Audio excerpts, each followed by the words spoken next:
दोस्तों नमस्कार, ये है मार्गदर्शन फॉर सिविल सर्विसेज। मैं अनुराग चौधरी।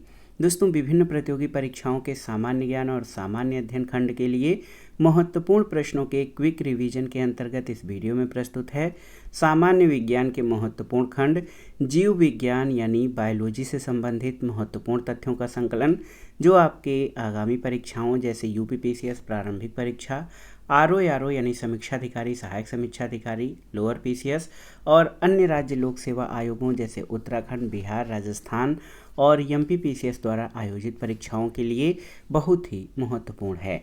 इसमें हमने बायोलॉजी के केवल उन्हीं इम्पॉर्टेंट फैक्ट्स को कवर किया है जो परीक्षाओं के लिए अति संभावित हैं।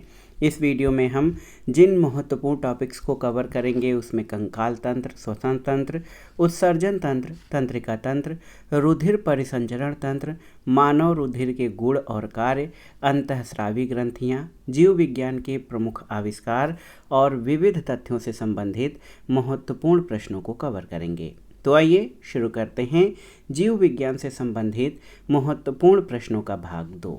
सबसे पहले इसमें हम कंकाल तंत्र के बारे में जानेंगे। दोस्तों कंकाल तंत्र जो है इसका विभाजन जो है अक्षीय कंकाल और उपांगीय कंकाल में किया जाता है। दोस्तों कंकाल तंत्र का जो सामान्य विभाजन है वो इस तरह से किया जा सकता है कि मनुष्य के शरीर में कुल हड्डियों की संख्या 206 होती है। बाल्यावस्था में कुल 208 हड्डियां होती हैं। रीढ़ की हड्डियों की संख्या 26 यानी 26 होती है। सिर की कुल हड्डियों की संख्या 29। कपाल में कुल 8 अस्थियां होती हैं। फेशियल यानी जो हमारा चेहरा है उसमें 14। पसलियों की संख्या 24 यानी 12 जोड़ी होती है। कर्ण में कुल 6 हड्डियां होती हैं। दोस्तों इसके अलावा आप जान लीजिए कि सबसे बड़ी हड्डी फीमर होती है जो कि जांघ की हड्डी है। सबसे छोटी हड्डी स्टेपीज कान की हड्डी होती है।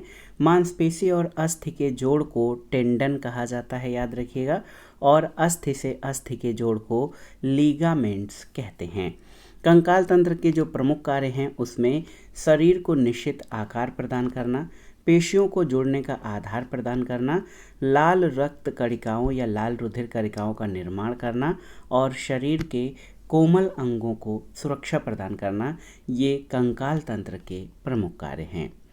अब आइए मानव श्वसन तंत्र के बारे में जो महत्वपूर्ण तथ्य है उनको जान लेते हैं। दोस्तों श्वसन तंत्र के अंतर्गत वे सभी अंग आते हैं जिनसे होकर वायु का यानी ऑक्सीजन, कार्बन डाइऑक्साइड का आदान प्रदान होता है। इन अंगों में सबसे महत्वपूर्ण अंग फेफड़ा यानी फुफ्फुस होता है, जहां पर गैसों का विनिमय होता है। मनुष्य के श्वसन तंत्र के जो अंग हैं उसमें स्वर यंत्र, नासिका और फेफड़ा होते हैं। स्वर यंत्र में ग्रसनी को श्वास नली से स्वर यंत्र जोड़ता है। इसका मुख्य कार्य ध्वनि का उत्पादन करना है। खांसने, निगलने, श्वासोच्छ्वास और श्वसन मार्ग को सुरक्षा करने का कार्य स्वर तंत्र करता है। नासिका तो आप जानते हैं, नासिका या जो नाक है ये मुख द्वार के ठीक ऊपर स्थित होती है। और श्वसन तंत्र में फेफड़ा महत्वपूर्ण है। ये स्पंजी गुलाबी थैलीनुमा संरचना है। फेफड़ा एक जोड़ी होता है और गैसों के आदान प्रदान करने का कार्य करता है। दायां फेफड़ा थोड़ा बड़ा होता है और प्रत्येक फेफड़े में लगभग 15 करोड़ वायु कोष्ठक होते हैं। फ्लोरल मेम्ब्रेन फेफड़ों की सुरक्षा करता है। श्वसन तंत्र के बाद आइए उत्सर्जन तंत्र के बारे में जानते हैं। दोस्तों उत्सर्जन तंत्र बहुत ही महत्वपूर्ण सिस्टम है। शरीर कोशिकाओं से वर्ज्य यानी जो खराब और विषाक्त पदार्थ हैं उनको बाहर निकालने की क्रियाविधि को उत्सर्जन कहते हैं। उत्सर्जन जो प्रमुख उत्सर्जन अंग हैं मानव में उनके बारे में जान लेते हैं। तो प्रमुख उत्सर्जन अंगों में यकृत, त्वचा, फेफड़ा, आंत और वृक्क हैं। इनके बारे में जो महत्वपूर्ण तथ्य हैं इनको जान लेते हैं। इनको जानना बहुत ज़रूरी है। दोस्तों देखिए आंत क्या कार्य करता है। तो आंत उत्सर्जन तंत्र है। ये अनपचे भोजन को शरीर से बाहर निकालने का कार्य करता है। यकृत तो यकृत जो है ये आवश्यकता से अधिक एमिनो अम्ल और रुधिर की अमोनिया को यूरिया में परिवर्तित कर उत्सर्जन में भूमिका निभाता है। यकृत हीमोग्लोबिन का विखंडन करके उन्हें रक्त प्रवाह से अलग करता है और एल्कोहल का निराविशन करने का कार्य भी यकृत का है। त्वचा भी महत्वपूर्ण जो उत्सर्जन तंत्र है, त्वचा भी इसका भाग है। त्वचा में उपस्थित तैलीय ग्रंथियां और स्वेद ग्रंथियां, तैलीय ग्रंथियां सीबम और स्वेद ग्रंथियां पसीने का स्राव करती हैं। फेफड़ा तो जान लीजिए, दो प्रकार के गैसीय पदार्थों कार्बन डाइऑक्साइड और जलवाष्प का उत्सर्जन फेफड़ा करता है। लहसुन, प्याज और कुछ मसालों का उत्सर्जन भी फेफड़ा के द्वारा होता है। वृक्क यानी किडनी ये महत्वपूर्ण उत्सर्जन तंत्र है, अंग है। रक्त में हाइड्रोजन आयन सांद्रता का नियंत्रण का कार्य किडनी करता है। शर्करा यानी ग्लूकोज, एमिनो अम्ल आदि का निष्कर्षण या निष्कासन, अपशिष्ट पदार्थों को मूत्र के रूप में बाहर करना, दवाई, विष आदि जिसका प्रयोजन शरीर में नहीं होता है उन्हें बाहर निकालने का कार्य वृक्क यानी किडनी के द्वारा किया जाता है। अब आइए मानव शरीर के महत्वपूर्ण अंग तंत्रिका तंत्र यानी नर्वस सिस्टम के बारे में जान लेते हैं। दोस्तों, तंत्रिका तंत्र का जो कार्य है वो क्या है? सोचने, समझने और किसी चीज़ को याद रखने के साथ विभिन्न अंगों के कार्यों में सामंजस्य और संतुलन स्थापित करने का कार्य तंत्रिका तंत्र के द्वारा किया जाता है, बहुत ही महत्वपूर्ण है। दोस्तों, आप जान लीजिए तंत्रिका तंत्र में जो महत्वपूर्ण भाग हैं उसमें मेरुरज्जु और मस्तिष्क हैं। मेरुरज्जु का कार्य प्रतिवर्ती क्रियाओं का नियंत्रण और मस्तिष्क से आने जाने वाले उद्दीपनों का संवहन करना है। इसके अलावा मस्तिष्क के 3 प्रमुख भाग होते हैं। देखिए, मस्तिष्क के 3 प्रमुख भाग हैं, अग्र मस्तिष्क, मध्य मस्तिष्क और पश्च मस्तिष्क। अग्र मस्तिष्क में 3 भाग हैं, प्रमस्तिष्क यानी सेरिब्रम, हाइपोथैलेमस और थैलेमस। प्रमस्तिष्क या सेरिब्रम अंतर संवेदी सहभागिता, स्मरण, संपर्क आदि के लिए उत्तरदायी है। भूख, प्यास, प्यार, घृणा, परितृप्ति तथा ताप को नियंत्रित करता है। थैलेमस सूचना प्रसारण केंद्र होता है। मध्य मस्तिष्क संतुलन और आँख की पेशियों को नियंत्रित करने के केंद्र होते हैं। और जो पश्च मस्तिष्क होता है इसमें पोन्स, सेरिबेलम और मेडुला ऑब्लांगेटा होता है। पोन्स का कार्य मस्तिष्क के विभिन्न भागों को जोड़ना है। सेरिबेलम या अनुमस्तिष्क का कार्य समन्वय, संतुलन, ऐच्छिक पेशियों की गतियों का नियंत्रण। और मेडुला ऑब्लांगेटा का जो कार्य है वो हृदय की धड़कन का नियंत्रण, रक्तचाप का नियंत्रण, श्वास की गति का नियंत्रण, खांसना, छींकना, उल्टी का नियंत्रण और पाचक रसों के स्राव का कार्य मेडुला ऑब्लांगेटा का कार्य है और ये पश्च मस्तिष्क का भाग होता है। तंत्रिका तंत्र के बाद आइए रुधिर परिसंचरण तंत्र के बारे में जानते हैं। दोस्तों, मनुष्य और जंतुओं यानी कशेरुकियों और कुछ अकशेरुकियों में शरीर के भीतर पदार्थों के परिवहन के लिए एक तंत्र सुविकसित होता है जिसे परिसंचरण तंत्र कहते हैं। परिसंचरण तंत्र का कार्य क्या है? तो आप देखिए, परिसंचरण तंत्र का कार्य फेफड़ों से शरीर की कोशिकाओं और ऊतकों तक ऑक्सीजन का परिवहन, अमोनिया, यूरिया, यूरिक एसिड जैसे शरीर के विभिन्न भागों से उत्सर्जी अंगों का परिवहन, हार्मोन का अंतःस्रावी ग्रंथि से लक्षित अंगों तक ग्लूकोज का परिवहन, वशीय अम्ल, विटामिन आदि का अवशोषण कर शरीर के विभिन्न भागों तक परिवहन, ये परिसंचरण तंत्र के कार्य हैं। परिसंचरण तंत्र के प्रमुख अवयवों में आप देखिए हृदय और रुधिर नलिकाएं हैं। हृदय का कार्य क्या है? तो संपूर्ण शरीर में रुधिर का परिसंचरण का कार्य हृदय करता है। मनुष्य के हृदय में 4 कोष्ठक होते हैं जो दायां और बायां अलिंद और दायां और बायां निलय कहलाते हैं। मनुष्य में हृदय सामान्यतः 72 बार प्रति मिनट स्पंदन करता है। हृदय की धड़कन को इलेक्ट्रोकार्डियोग्राफी के द्वारा मापते हैं और हृदय 2 धड़कनों के बीच आराम करता है। रुधिर नलिकाओं के बारे में जानते हैं। रुधिर नलिकाएं 3 प्रकार की होती हैं, धमनी, शिराएं और रुधिर वाहिनियाँ। धमनी, ये याद रखिएगा, धमनी का कार्य क्या है? तो ये रुधिर को हृदय से विभिन्न अंगों में पहुंचाती हैं। फुफ्फुस धमनी के अतिरिक्त सभी धमनियों में शुद्ध रुधिर प्रवाहित होता है। शिराएं, तो ये विभिन्न अंगों से रुधिर को हृदय तक ले जाती हैं। ये रुधिर को एकत्रित करने का कार्य करती हैं। और फुफ्फुस शिरा के अतिरिक्त सभी शिराओं में अशुद्ध रुधिर प्रवाहित होता है। रुधिर वाहिनियाँ, तो धमनियों को शिराओं से जोड़ने का कार्य रुधिर वाहिनियाँ करती हैं। रुधिर के बारे में, जो हमारा ब्लड है उसके बारे में जान लीजिए। रक्त का पीएच मान 7.4 होता है, जो कि क्षारीय होता है। और रुधिर परिसंचरण तंत्र जो है 2 प्रकार के परिसंचरण तंत्र से बना है, खुला परिसंचरण तंत्र और बंद परिसंचरण तंत्र।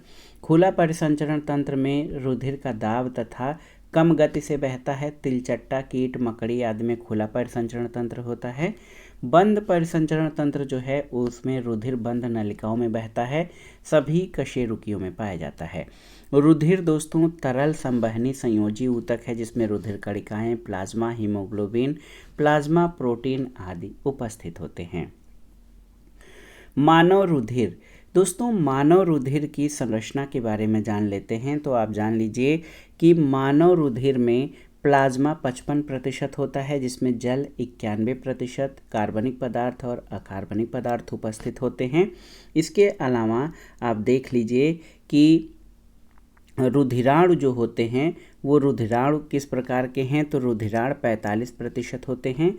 रुधिराणुओं में लाल रुधिर कणिकाएं, श्वेत रुधिर कणिकाएं और प्लेटलेट्स होते हैं। प्लेटलेट्स रक्त का थक्का बनाने में सहायक है।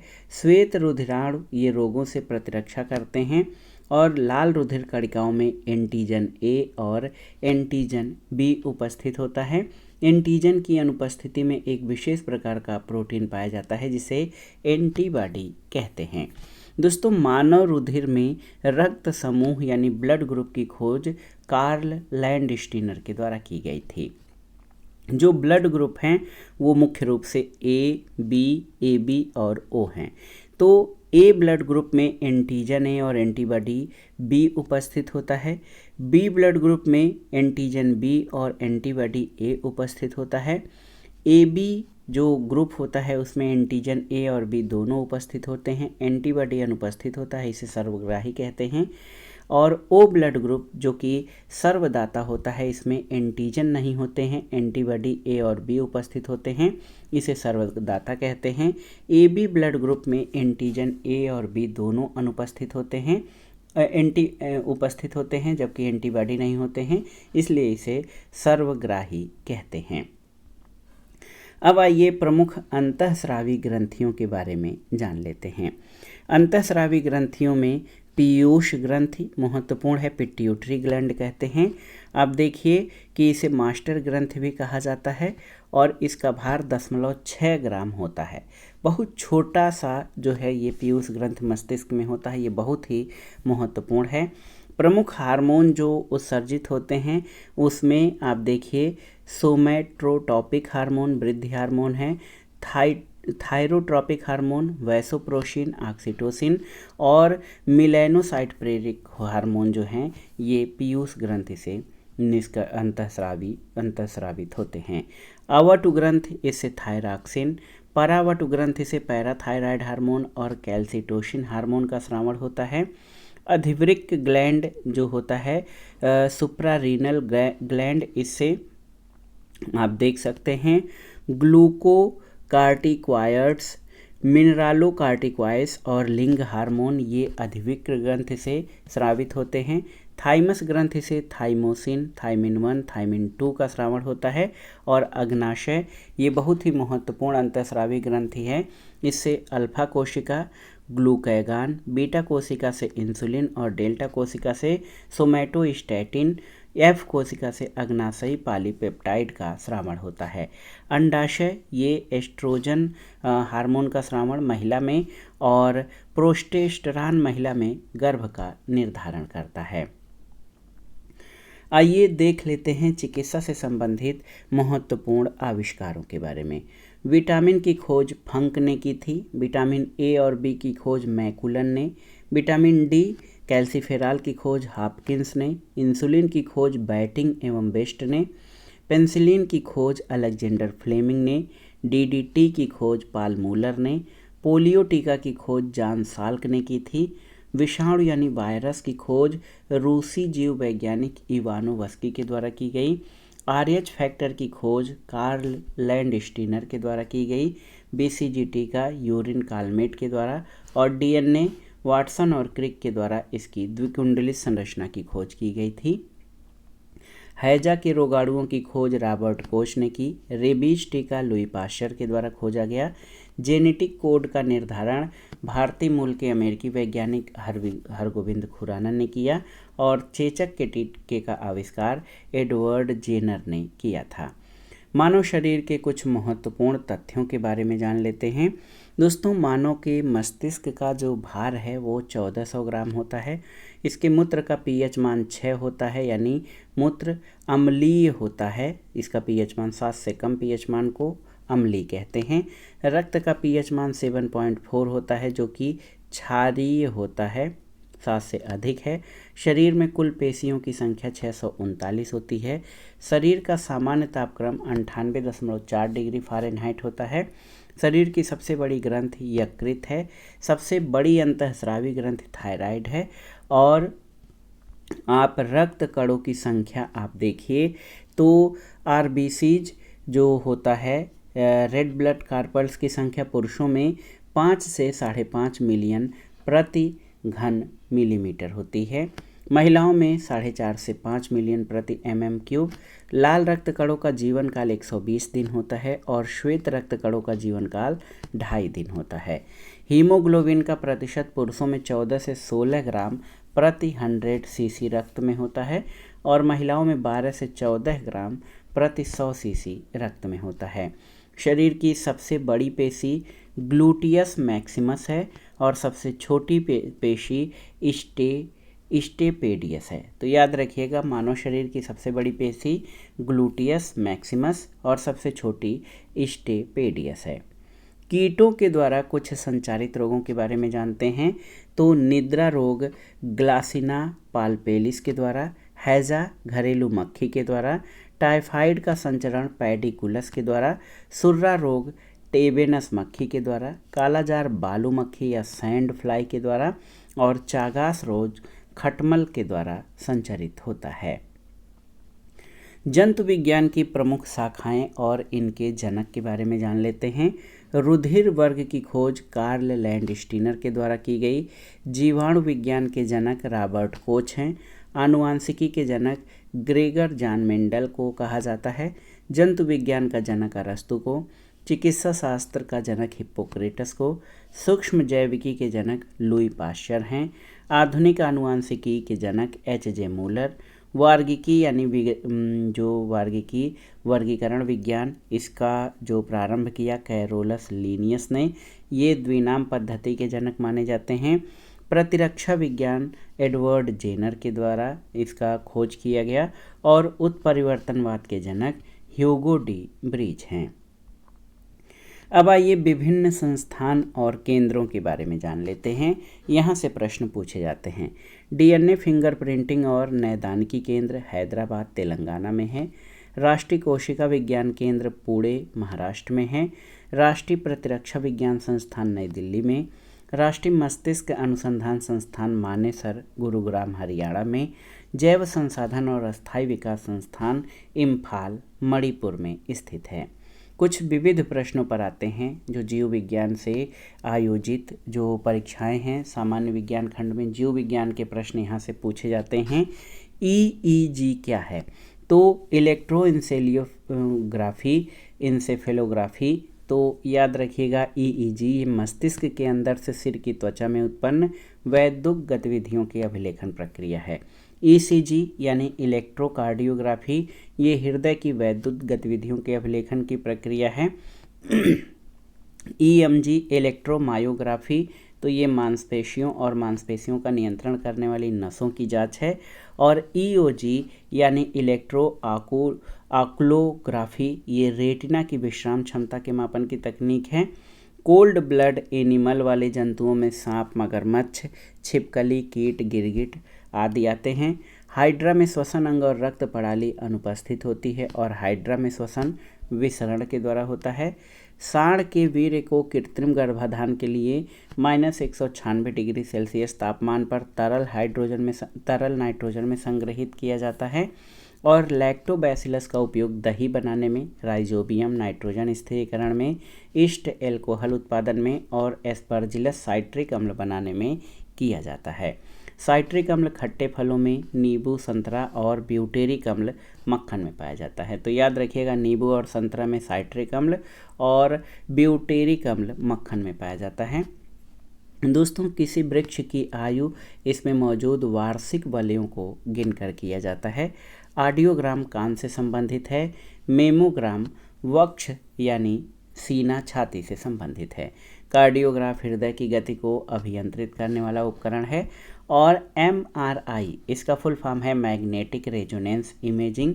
ये संपूर्ण शरीर या अंगों में असामान्यता या विकृति का पता लगाता है। तो दोस्तों, ये था आज का वीडियो। विभिन्न प्रतियोगी परीक्षाओं के सामान्य ज्ञान और सामान्य अध्ययन खंड के लिए जीव विज्ञान के महत्वपूर्ण प्रश्नों का भाग 2। इसमें हमने क्विक रिवीजन के अंतर्गत उन महत्वपूर्ण प्रश्नों को शामिल किया है, उन महत्वपूर्ण तथ्यों को कवर किया है जो आगामी परीक्षाओं के लिए अति संभावित और महत्वपूर्ण हैं। आप इन प्रश्नों को तैयार कर लीजिएगा। दोस्तों, वीडियो आपको कैसा लगा हमें कमेंट बॉक्स में ज़रूर बताइएगा। वीडियो को लाइक करें, शेयर करें और इस चैनल मार्गदर्शन फॉर सिविल सर्विसेज को सब्सक्राइब करें। वीडियो देखने के लिए धन्यवाद दोस्तों। नमस्कार।